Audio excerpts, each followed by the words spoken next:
मोरे पीछावा रामा जे घन बसवरिया शीतल बहे लागयार सेहि तरह सुतली हैं बेटी हो कवन देई सोई गईली सुखे नींद बैठी जगावले बेटी के बाबा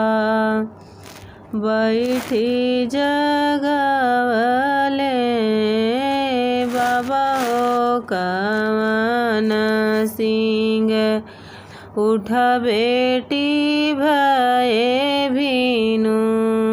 सार किया तुही बेटी हो माई दुख दीना किया बेटी दहेज भाए थोर नहीं मोरे बाबा हो माया दुख दीना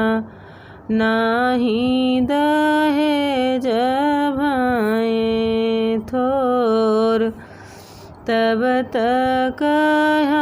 मोरे बाबा निच के बियाहब बिहल देसवा के ओर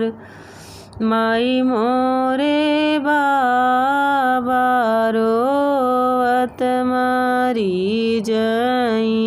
हैं भैया से भेटिया ना होई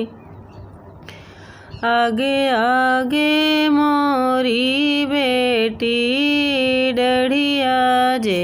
जई हैं पिछवा से चार कहार घोड़वा चढ़ल बेटी भैया तोरा जाई हैं विदा करा